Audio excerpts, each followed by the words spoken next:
সৌদিতে এখন মাত্র 9:30 বাজে, আর দেখেন এখনই রোদের কি তাপমাত্রা। সকালবেলায় মনে করেন যে 28 থেকে 29 ডিগ্রিতে চলে যায়। আর এখন আমরা যাচ্ছি নাস্তা করতে। এখন তো আমরা একটা বাঙালি রেস্টুরেন্টে যাব। পাকিস্তানি রেস্টুরেন্টে আসলে ওদের ভাষা আমরা বুঝি না, এই জন্য আমরা যাচ্ছি বাঙালি একটা রেস্টুরেন্টে। এবং আমরা কয় টাকার মধ্যে নাস্তা করি এবং কি কি খাই আজকের ভিডিওতে আপনাদেরকে দেখাবো। So, চলুন দেরি না করে ভিডিওটি শুরু করা যাক।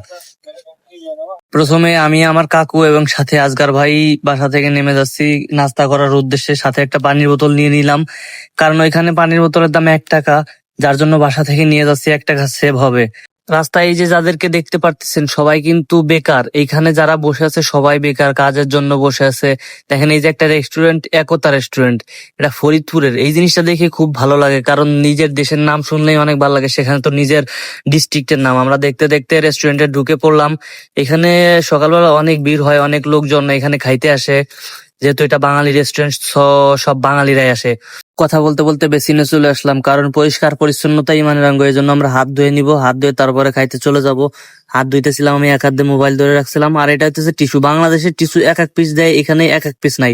এখানে পুরা রোল ঝোলানো আছে, যতটুক লাগে সে ততটুকু ইউজ করবেন, কিন্তু অপচয় করবেন না। অপচয়কারী শয়তানের ভাই। দেখেন এখানে দাম দেয়া আছে, আপনার কি কি খাবেন। এটা বাংলাদেশের টাকা না, কিন্তু রিয়াল। এইটা হইতেছে আমার সকালের নাস্তা, একটা রুটি এবং 1 প্লেট সবজি ডাউল। দেখছেন, একটা রুটি খাইলে কিন্তু আপনার সম্পূর্ণ পেট ভরে যাবে। খাওয়া শেষে আমি বিল দিতে গেলাম, মাত্র 2 টাকা বিল হয়েছে আমার এবং আমার কাকার 2 টাকা। 4 টাকায় কিন্তু আমাদের আজকে সকালের নাস্তা কমপ্লিট হয়ে গেল। এই ছিল আজকের ভিডিওতে। সবাই ভালো থাকবেন, সুস্থ থাকবেন, আল্লাহ হাফেজ।